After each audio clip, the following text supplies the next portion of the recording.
Um curso em milagres, capítulo 1. O significado dos milagres.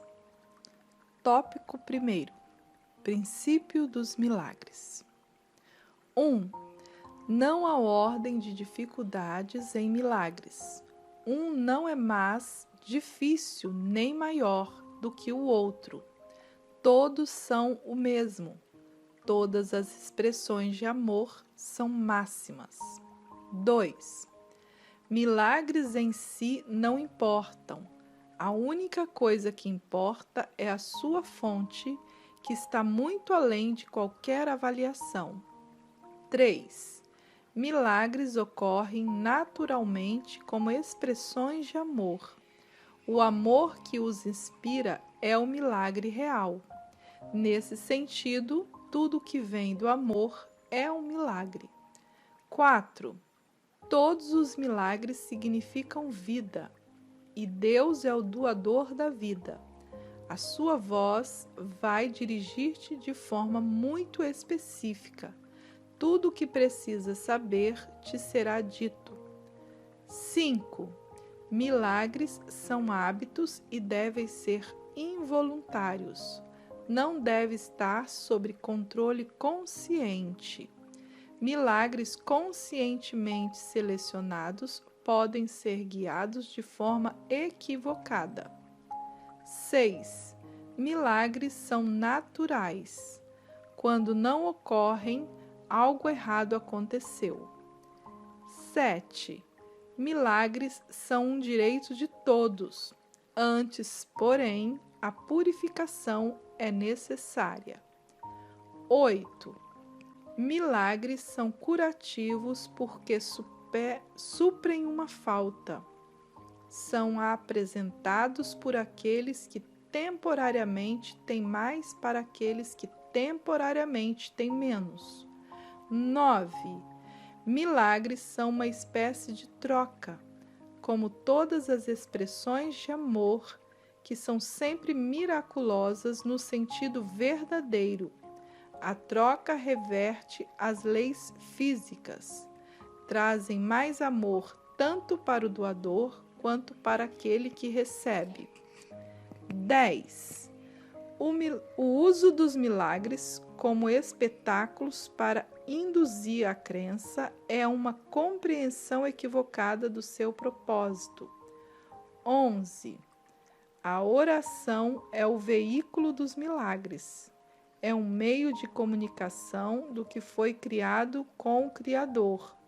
Através da oração, o amor é recebido, e através dos milagres, o amor é expressado. 12.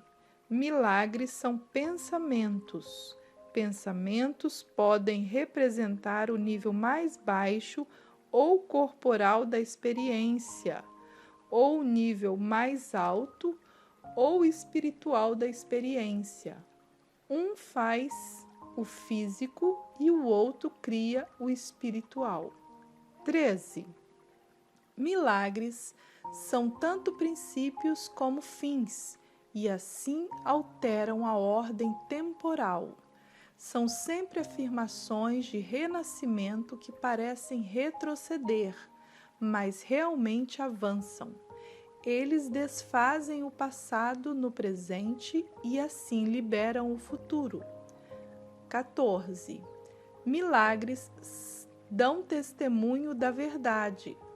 São convincentes porque surgem da convicção. Sem convicção, deteriorizam-se em mágica, que não faz uso da mente e é, portanto, destrutiva, ou melhor, é o uso não criativo da mente. 15.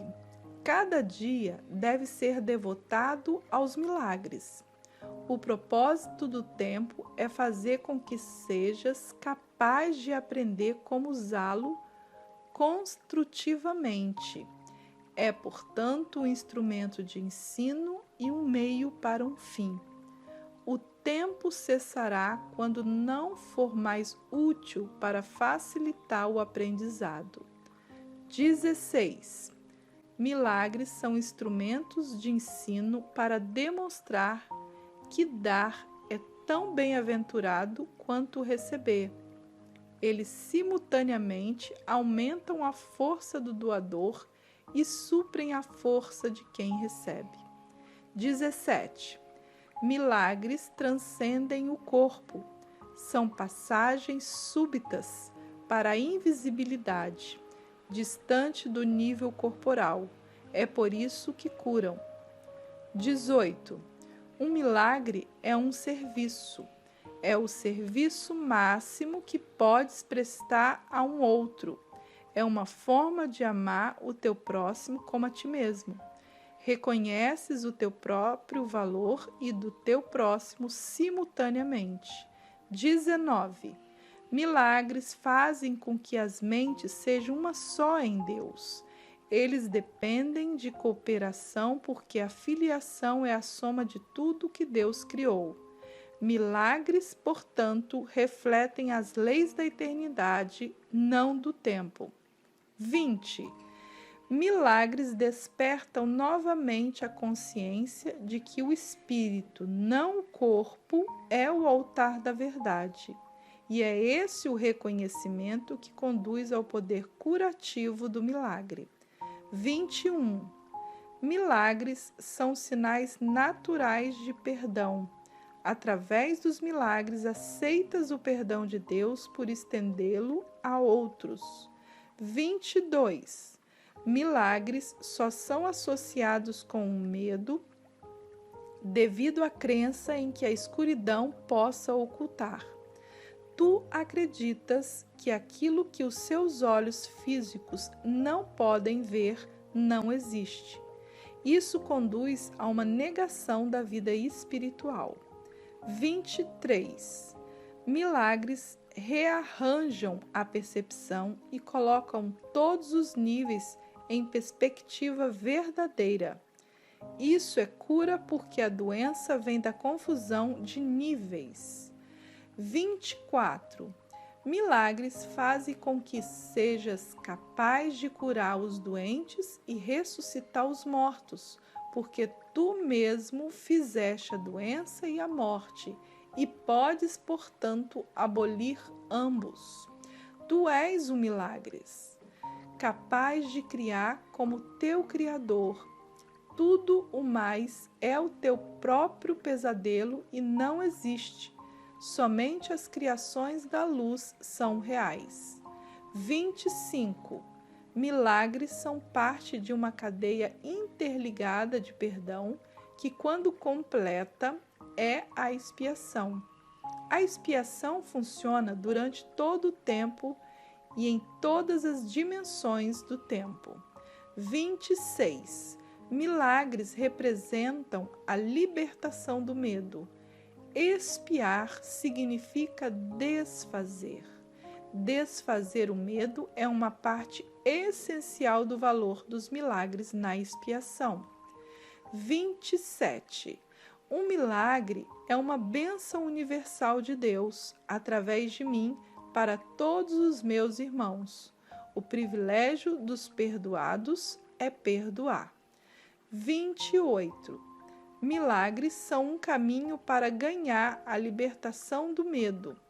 A revelação induz a um estado no qual o medo já foi abolido. Milagres são, assim, um meio e a revelação é um fim. 29. Milagres louvam a Deus através de ti. Eles o louvam, honrando suas criações, afirmando que são perfeitas. Curam porque negam a identificação com o corpo e afirmam a identificação com o espírito. 30. Por reconhecerem o espírito, os milagres ajustam os níveis da percepção e os mostram em alinhamento adequado. Isso coloca o espírito no centro, onde ele pode comunicar-se diretamente. 31. Milagres devem inspirar gratidão, não reverência. Deves agradecer a Deus pelo que realmente és. As crianças de Deus são santas e os milagres honram a sua santidade, que pode estar oculta, mas nunca perdida. 32. Eu inspiro todos os milagres, que são realmente intercessões. Eles intercedem pela tua santidade e fazem com que as tuas percepções sejam santas.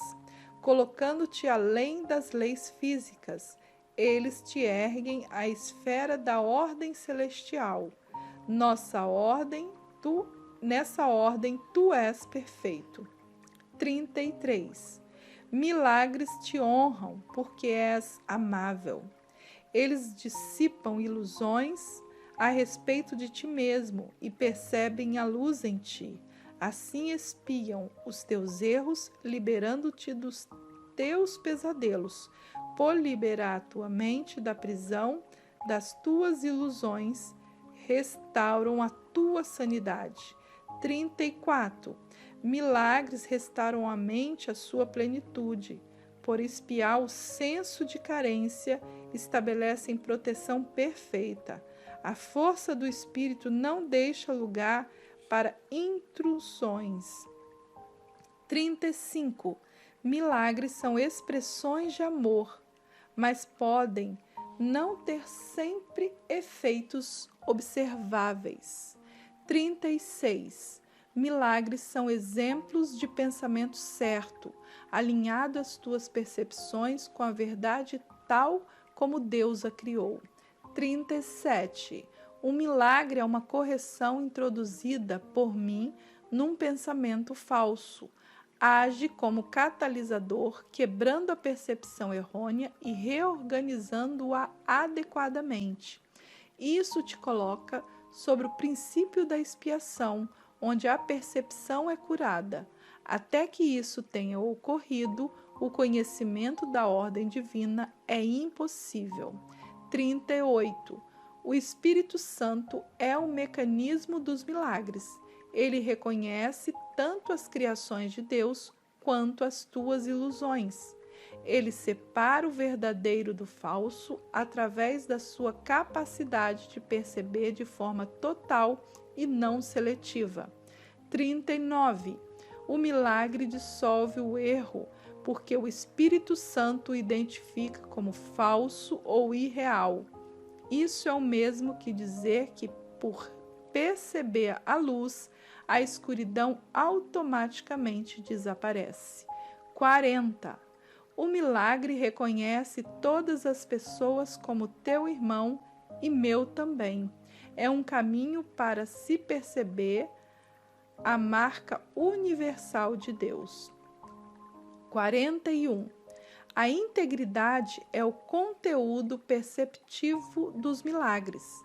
Assim corrigem ou espiam a percepção defeituosa da falta. 42. Uma das maiores contribuições dos milagres é a sua força para libertar-te do teu falso senso de isolamento, privação e falta. 43. Milagres surgem de um estado milagroso da mente ou um estado de prontidão para o milagre. 44. O milagre é uma expressão da consciência interior de Cristo e da aceitação da sua expiação. 45. Um milagre nunca se perde. Pode tocar muitas pessoas que nem mesmo encontraste e produzir mudança nunca sonhadas em situações das quais nem mesmo está ciente. 46. O Espírito Santo é o mais elevado veículo de comunicação. Milagres não envolvem esse tipo de comunicação porque são instrumentos temporários de comunicação.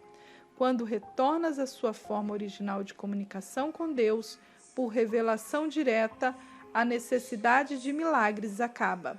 47. O milagre é um instrumento de aprendizado que faz com que a necessidade do tempo diminua. Ele estabelece um intervalo temporal fora do padrão que não está sujeito às leis usuais do tempo. Nesse sentido, ele é intemporal. 48. O milagre é o único instrumento à tua disposição imediata para controlar o tempo. Só a revelação o transcende, não tendo absolutamente nada a ver com o tempo. 49. O milagre não faz distinções entre graus de percepção equivocada. É um instrumento para a correção da percepção que é eficiente, sem levar em consideração o grau ou a direção do erro. É isso o que faz com que ele seja verdadeiramente indiscriminado. 50. O milagre compara o que tu tens feito com a criação, aceitando como verdadeiro o que está de acordo com ela e rejeitando como falso o que está em desacordo. Tópico 2. Revelação, tempo e milagres. A revelação induz a suspensão completa, porém temporária, da dúvida e do medo. Reflete a forma original de comunicação entre Deus e as suas criações, envolvendo o sentido extremamente pessoal da criação, às vezes buscado em relacionamentos físicos. A intimidade física não é capaz de consegui-la. Milagres, todavia, são genuinamente interpessoais e resultam em verdadeira intimidade com os outros. A revelação te une diretamente a Deus. Milagres te unem diretamente ao teu irmão. Nenhum dos dois emana da consciência, mas ambos são lá experimentados.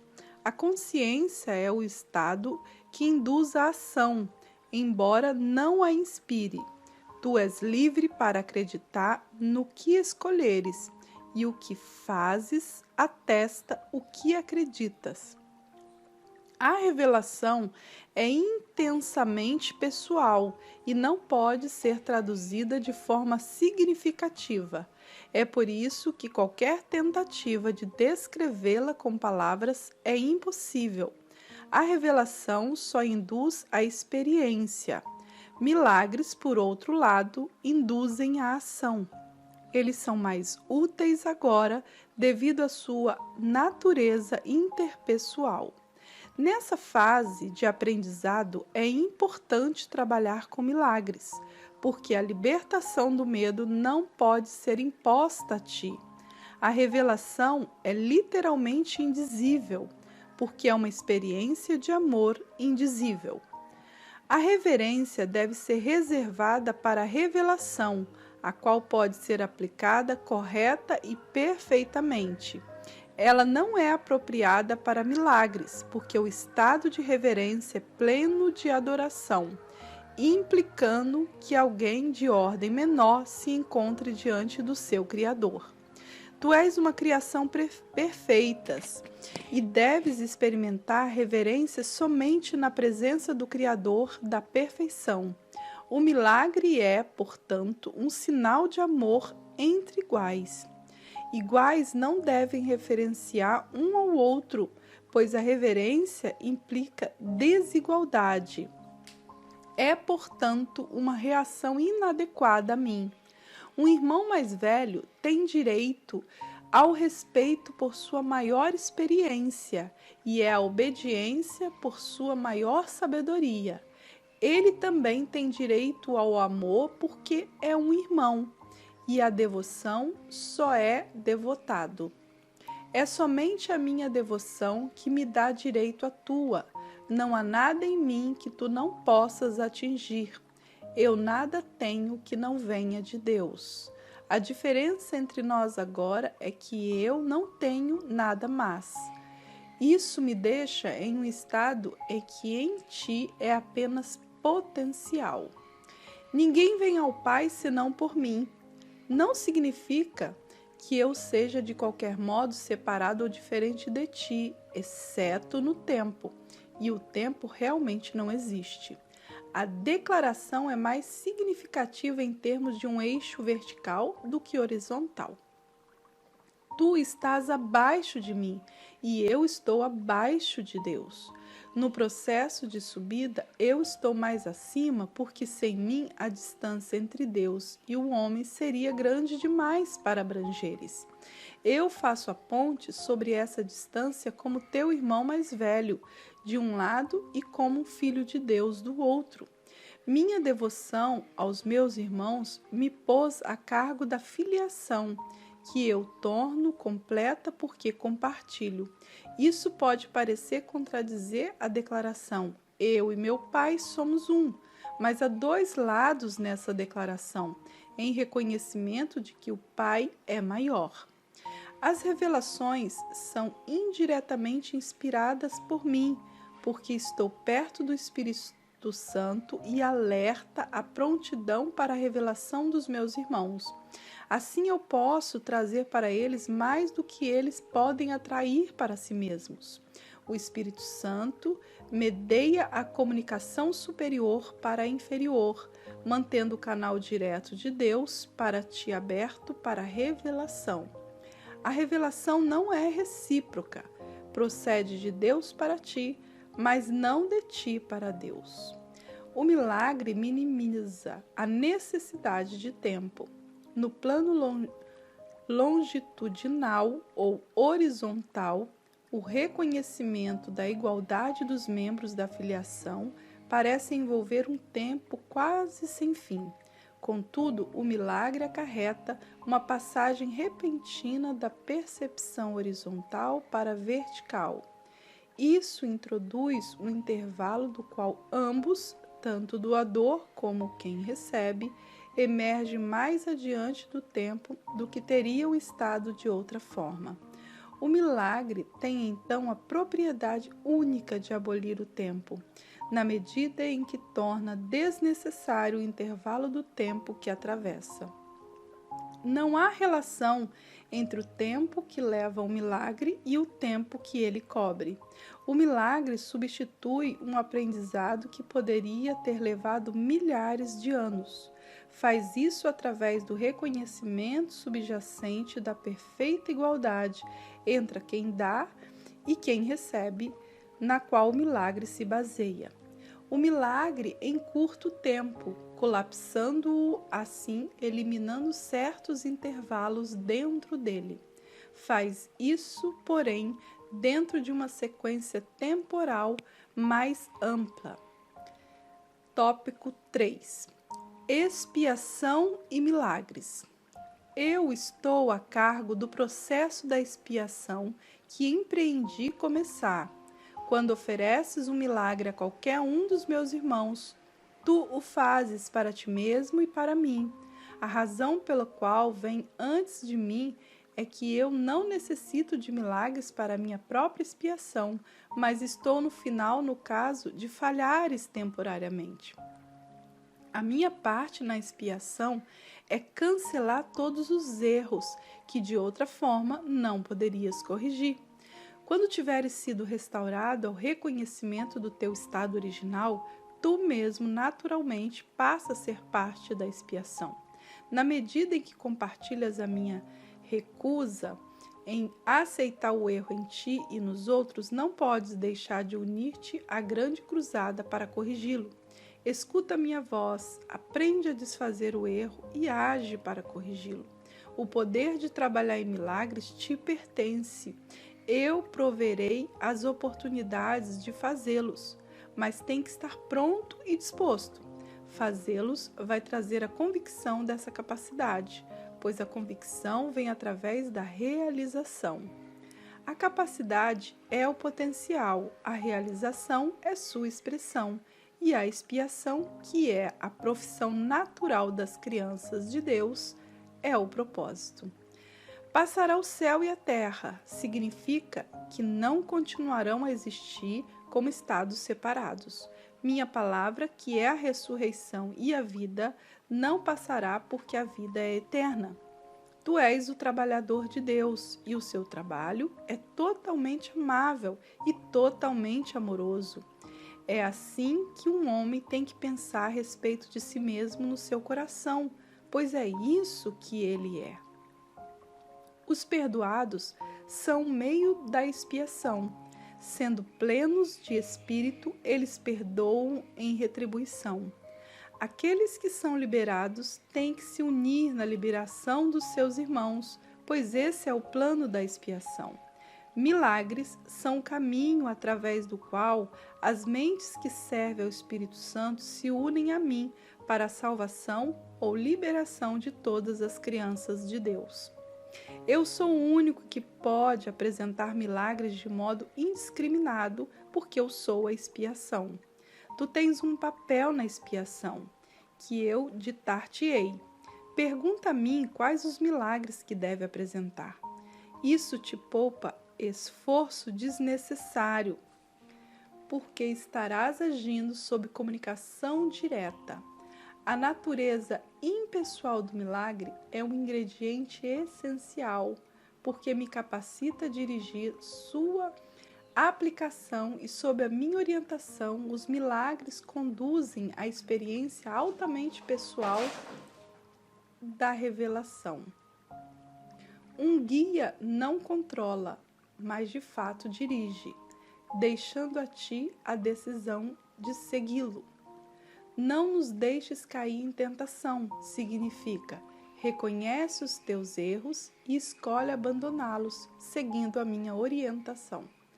O erro não pode ameaçar realmente a verdade, que sempre pode resistir a ele. De fato, só o erro é vulnerável.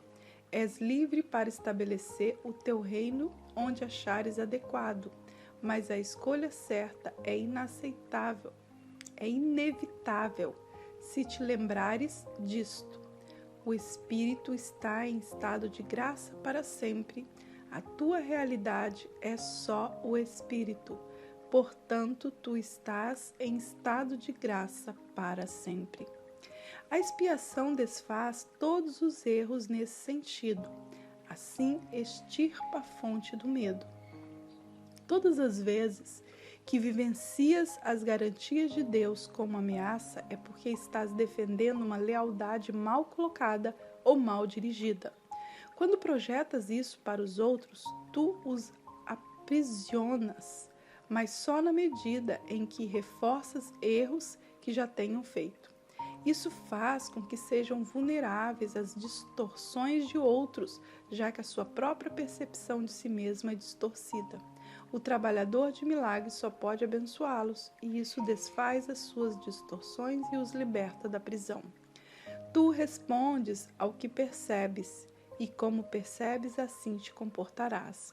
A regra de ouro te pede que faça aos outros o que queres que façam a ti. Isso significa que a percepção de ambos tem que ser acurada. A regra de ouro é a regra para comportamento apropriado. Tu não podes comportar-te apropriadamente a não ser que percebas corretamente. Já que tu e o teu próximo sois membros iguais de uma família, assim como percebe a ambos, assim farás a ambos. A partir da percepção da tua própria santidade, deves olhar para a santidade dos outros. Milagres surgem da mente que está pronta para eles. Por estar unida, essa mente vai a todos, mesmo sem que o próprio trabalhador de milagre saiba disso. A natureza impessoal dos milagres deve-se ao fato da expiação em si mesmo ser uma só, unindo todas as criações com o seu Criador. Como uma expressão do que és na verdade, o milagre coloca a mente em um estado de graça. A mente, então, dá boas-vindas com naturalidade ao anfitrião interior e ao forasteiro do lado de fora. Quando acolhes o forasteiro, ele vem a ser teu irmão. Que o milagre possa ter efeito sobre os teus irmãos, que possas não reconhecer, não concerne a ti. O milagre sempre te abençoará. Os milagres que não te foram pedidos não perderam o seu valor. Ainda são expressões do teu próprio estado de graça. mas o aspecto de ação do milagre deve ser controlada por mim, devido à minha completa consciência de todo o plano. A natureza impessoal da mente voltada para o milagre assegura a tua graça, mas só eu estou em posição de saber onde eles podem ser concedidos. Milagres são seletivos, só no sentido de que são dirigidos para aqueles que podem usá-los para si mesmo, já que isso faz com que seja inevitável que eles os estendam a outros. É soldada uma forte cadeia de expiação. Todavia, essa seletividade não leva em conta a magnitude do milagre em si, porque o conceito do tamanho existe em um plano que é em si mesmo irreal, já que o milagre tem por objetivo restaurar a consciência da realidade. Não seria útil se fosse limitado por leis que governam o erro, que ele tem por objetivo corrigir. 4. Como escapar da escuridão? Escapar da escuridão envolve 2 estágios. Primeiro, o reconhecimento de que a escuridão não pode ocultar. Esse passo usualmente acarreta medo. Segundo, o reconhecimento de que não há nada que queiras ocultar, ainda que pudesses. Esse passo traz o escapar do medo. Quando tiveres passado a estar disposto a não esconder nada, não só estarás disposto a entrar em comunhão, como também compreenderás a paz e a alegria. A santidade nunca pode estar realmente oculta na escuridão, mas pode enganar a ti mesmo a esse respeito. Esse engano faz com que fiques amedrontado, porque reconheces no teu coração que é um engano e fazes enorme esforço para estabelecer a sua realidade. O milagre põe a realidade onde ela deve estar. A realidade só pode estar no Espírito e o milagre reconhece só a verdade. Assim dissipa ilusões sobre ti mesmo e te coloca em comunhão contigo e com Deus. O milagre participa da expiação, colocando a mente a serviço do Espírito Santo. Isso estabelece a função própria da mente e corrige os seus erros, que são apenas faltas de amor. A tua mente pode estar possuída por ilusões, mas o espírito é eternamente livre. Se a mente percebe sem amor, percebe uma concha vazia e não está ciente do espírito interior. Mas a expiação restitui o espírito ao lugar que lhe é próprio. A mente que serve ao espírito é invulnerável. A escuridão é falta de luz, assim como o pecado é falta de amor. Não tem propriedades exclusivas em si mesmo. É um exemplo da crença na escassez, da qual só o erro pode proceder. A verdade é sempre abundante. Aqueles que percebem e reconhecem que têm tudo, não têm necessidade de espécie alguma. O propósito da expiação é restituir tudo a ti, ou melhor, restituir tudo à tua consciência. Tudo te foi dado quando foste criado, assim como a todos. O vazio engendrado pelo medo tem que ser substituído pelo perdão. É isso que a Bíblia quer dizer com não existe morte, e é por isso que eu pude demonstrar que a morte não existe. Eu vim para cumprir a lei, reinterpretando-a. A lei em si mesmo, se compreendida de modo adequado, só oferece proteção. Foram aqueles que ainda não mudaram as suas mentes que trouxeram para ela o conceito do fogo do inferno. Eu te asseguro que darei testemunho de qualquer um que me permitir e em qualquer medida que ele me permitir. O teu testemunho demonstra a tua crença e assim a fortalece. Aqueles que testemunham por mim estão expressando, através dos seus milagres, que abandonaram a crença na privação em favor da abundância, que, como aprenderam, a eles pertence. Tópico 5. Integridade e espírito. O milagre é muito parecido com o corpo no sentido de que ambos são recursos de aprendizado, facilitando o estado no qual vêm a ser desnecessários. Quando o estado original de comunicação direta do espírito é atingido, nem o corpo nem o milagre servem a qualquer propósito. Todavia, enquanto acreditas que estás em um corpo, podes escolher entre canais de expressão sem amor ou canais milagrosos. Tu podes fazer uma concha vazia, mas não podes deixar de expressar alguma coisa.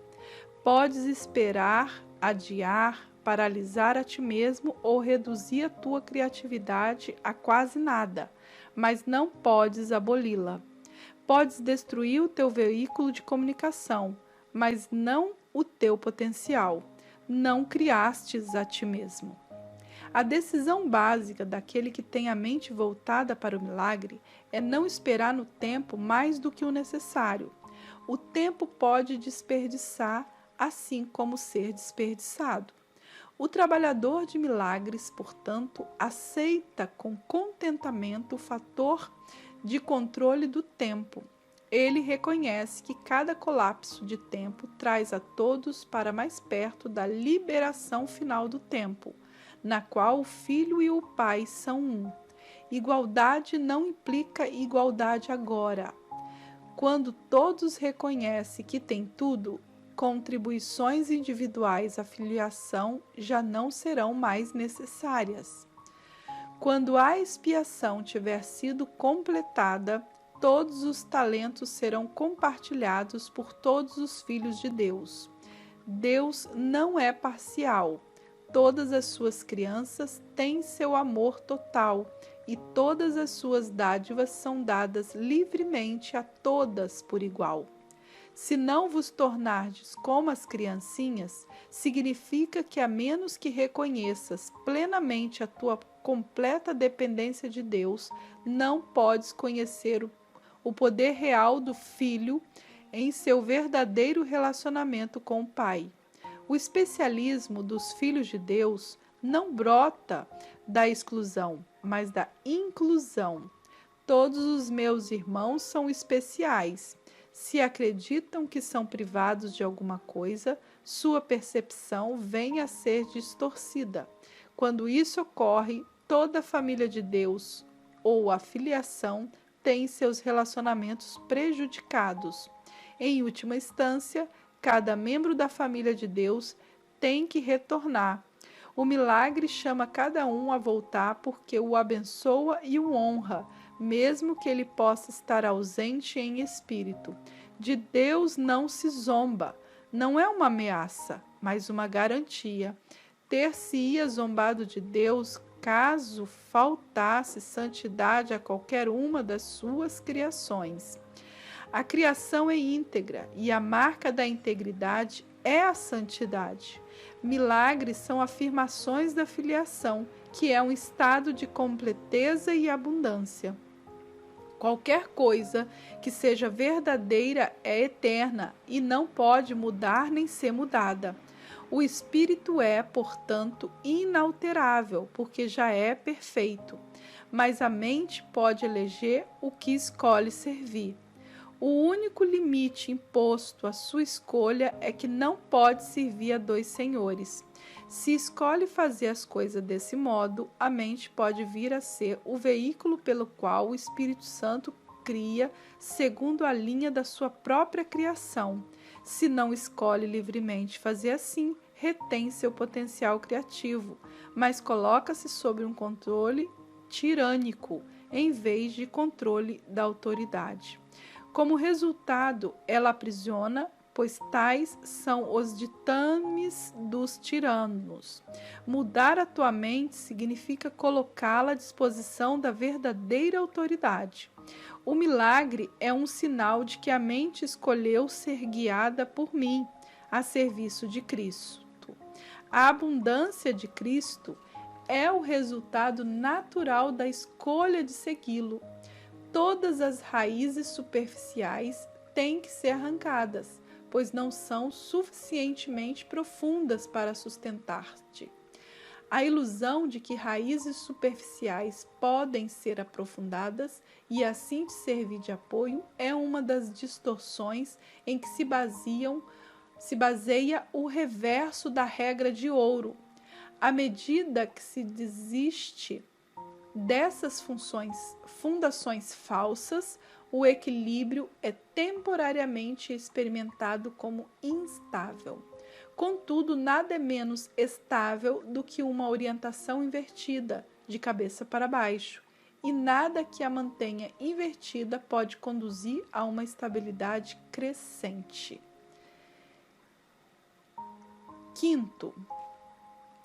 Sexto, a ilusão das necessidades. Tu que queres paz, só podes achá-la no perdão completo. Ninguém aprende a menos que queiras e acredite que precise do aprendizado de alguma forma. Embora não exista nenhuma falta na criação de Deus, ela é bem evidente no que tu fizeste.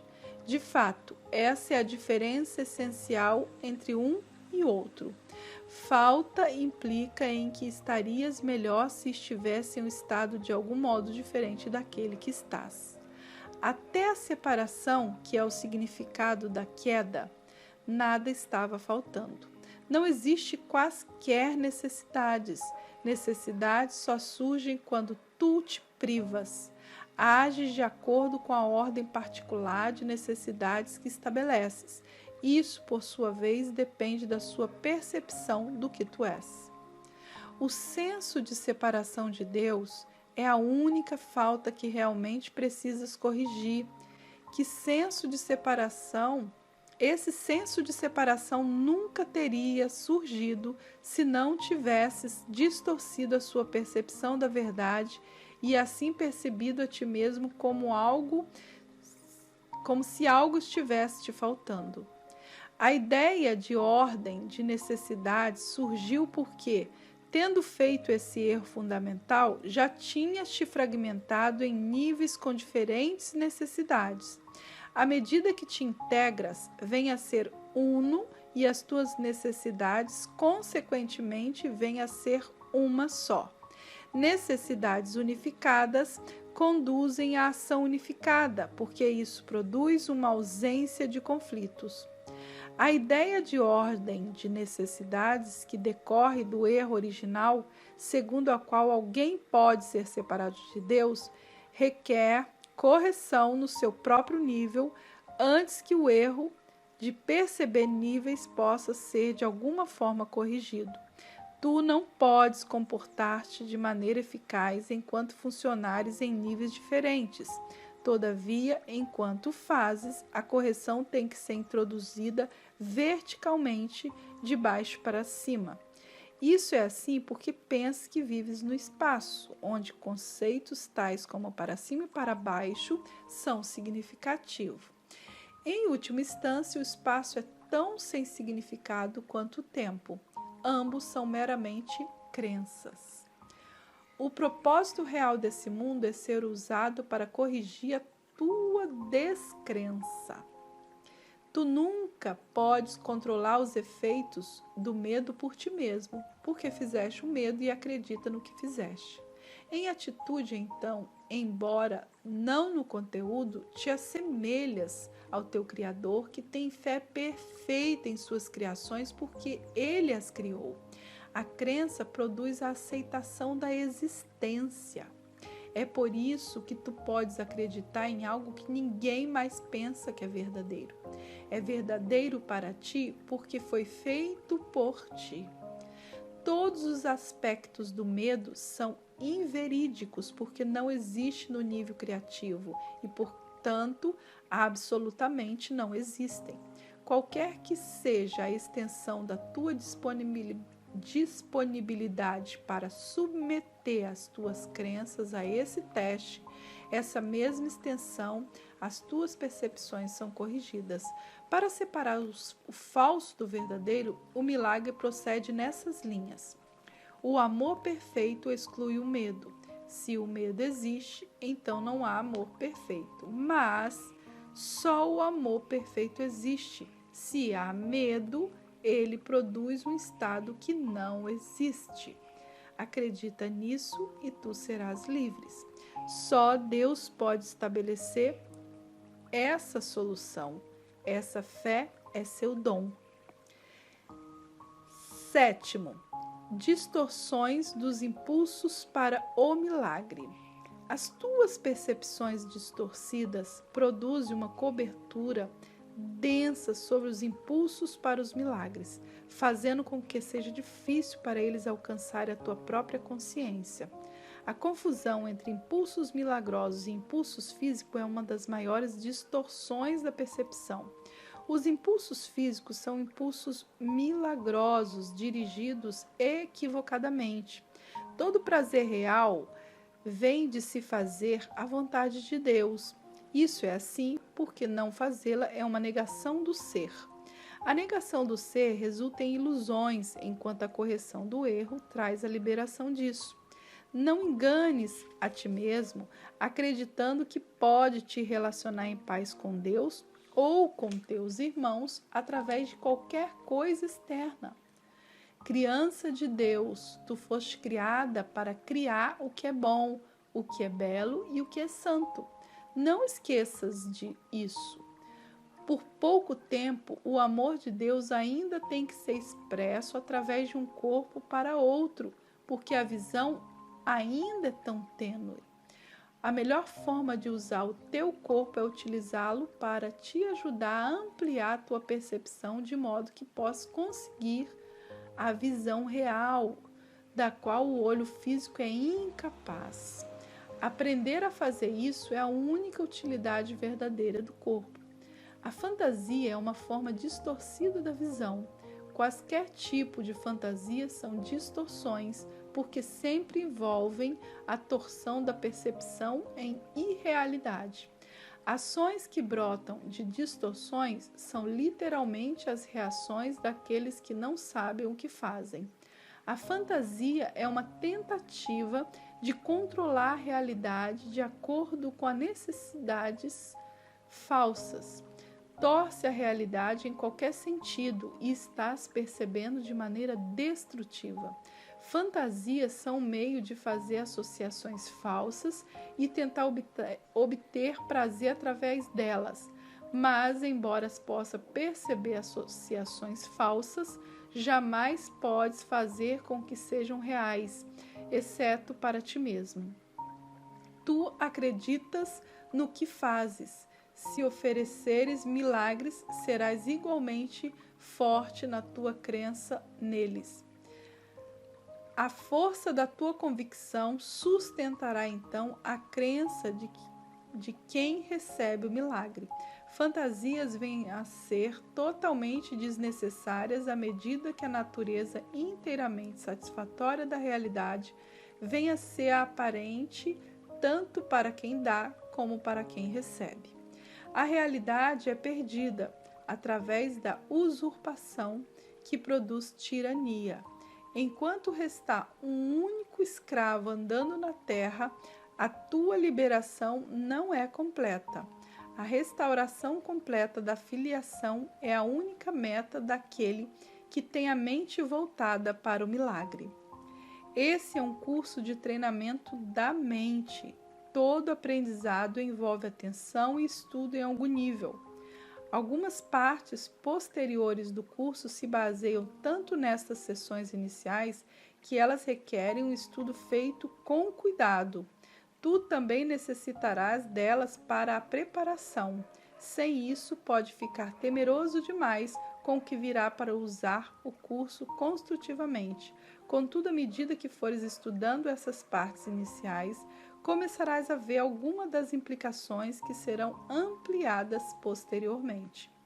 É necessário um fundamento sólido devido à confusão entre medo e reverência, a qual já me referi e que é feita frequentemente. Eu disse que a reverência não é apropriada em relação aos filhos de Deus, porque não deves experimentar reverência na presença dos teus iguais. Todavia, foi também enfatizado que a reverência é apropriada na presença do teu Criador. Eu tenho sido cuidadoso em esclarecer meu papel na expiação, sem exagerá-lo ou atenuá-lo. Estou também tentando fazer o mesmo com o teu.